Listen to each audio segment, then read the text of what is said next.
Hey everybody, welcome to the channel. Soil here, and today I want to teach you how you can correctly draw support and resistance levels on your charts. First, I'm going to explain very shortly about support and resistance levels, and after that we're going to see how we draw them and what important points we must consider when drawing support and resistance levels. Without wasting any more time, let's get started. Support and resistance levels are one of the most important concepts in technical analysis. They are built into many trading strategies and they are used by many traders and investors for analyzing market psychology and forces of supply and demand. Support and resistance levels are areas where the forces of supply and demand meet. There is a balance and trade-off between forces of buyers and sellers in these levels. Actually, support and resistance levels are areas where the bulls and the bears have set up their defenses, and these levels act as a barrier and they prevent the price to move further in its direction. You may ask how it makes sense. Let me explain it. In support level, demand is strong enough to stop the declining of the price.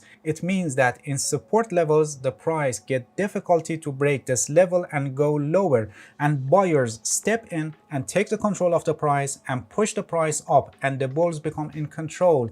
Because when the price gets closer and closer to support levels, it actually means it's becoming cheaper, and because historically this level was bottom, so buyers see it a good deal to buy at this level, and on the other hand, sellers see it very cheap and not interested to sell at those cheap prices, and they don't see it a good deal because historically this level was bottom and after that the price advanced. So on one hand, buying interest increases, and on the other hand, selling interest decreases at support level, and this means that demand becomes greater than supply, and this causes the price to go higher. This is how a support level prevents the prices to go lower, and the same interpretation goes for resistance level, but in the opposite direction. When the price gets closer and closer to resistance level, it actually means that it's becoming more expensive, and because historically this level was top and after that the price went down, so buyers don't show interest at this high price and they wait in hope of lower prices.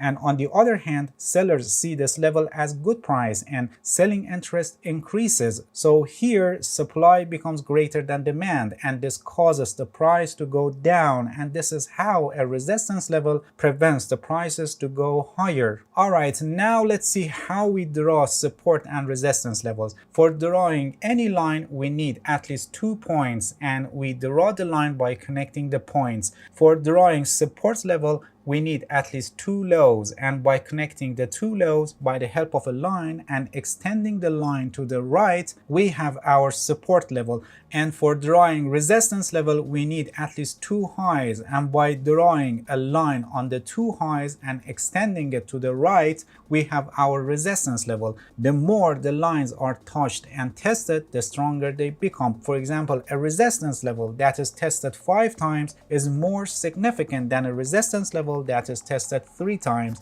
Please pay attention that there is no hard rules for drawing support and resistance levels, and you must show flexibility. For example, a resistance level can be on the closing level on one peak and on the high level on the other peak, or you can even draw the line through the shadows or even body of a candle. The goal is to correctly identify areas where market participants show reaction to those areas. The most important point when it comes to drawing support and resistance levels is that it's not necessarily a line, and sometimes a zone better describes support and resistance areas. In cases that we can fit a line, we go with that, but if considering a zone better describes the price action, so we draw a zone. For example, on this chart, the low and highs are in a way that we can fit a line, and the lines can describe the support and resistance areas pretty well, as you can see. But on this chart, we can see that the buyers and sellers reacting in these areas, but the lows and highs are in a way that we cannot fit a line properly. So in this situation, we consider a zone, and now you can see that these support and resistance zones describe the price action very well. Also pay attention that sometimes you see overreactions, and because of some news you see some spikes in lows or highs that are outliers, and and not matched with other highs and lows in that period. So it makes sense to ignore those kinds of spikes on the chart when drawing support and resistance levels. Always remember, technical analysis is not an exact science and you must be flexible in your approach. As I said, our goal here is to identify areas where market participants show reaction to those areas.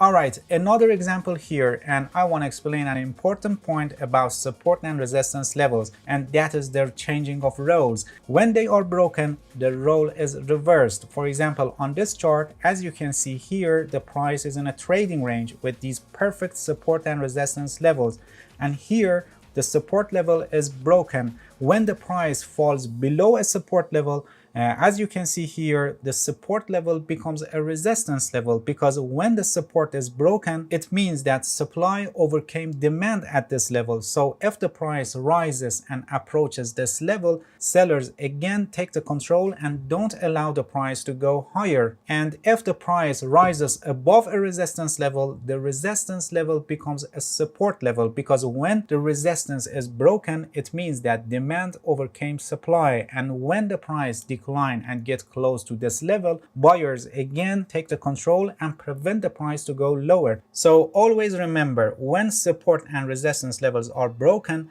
the role changes. Support level becomes a resistance level and resistance level becomes a support level. Alright, another types of support and resistance levels are trend lines, which are not horizontal lines and they are sloped upward or downward. In uptrends, the trend lines act as support level, and in downtrends, trend lines act as resistance level. I have a video that I completely explain trends and trend lines. I recommend you to watch it later, because trend is the key concept of technical analysis, and the whole technical analysis is based on this concept that we have trends in financial markets and the price movements are not totally random. So you must fully understand trends and how to draw trend lines. And another types of support and resistance levels that market participants react to those levels are Fibonacci retracement levels. It's a good idea to also consider these levels, because whatever the reason, market participants react to these levels. These are horizontal lines based on Fibonacci numbers, and they are used for identifying end of corrections in trends. I have a video that I completely explain Fibonacci retracement levels and how it's used for trading, and I recommend you to watch it later. We have also another type of support and resistance levels that are dynamic support and resistance levels, and based on recent prices they change. A good example of dynamic support and resistance level is moving average. A moving average line can provide a support and resistance level, and breaking of this line is usually a signal that the direction of the market has changed. I have another video that I completely explained moving averages. It's a comprehensive guide to moving averages, and I recommend you to watch it, because moving averages are simple tools that can be very helpful in trading. Alright, that's it. Thank you for watching this video. If you have any question, feel free to ask and leave a comment for me. I'll answer your questions as soon as possible. If you found any value in this video, please like it. Please subscribe to my channel if you haven't already, and hit the bell so you get the notifications of my new videos. See you guys in next video, and good luck with your trading.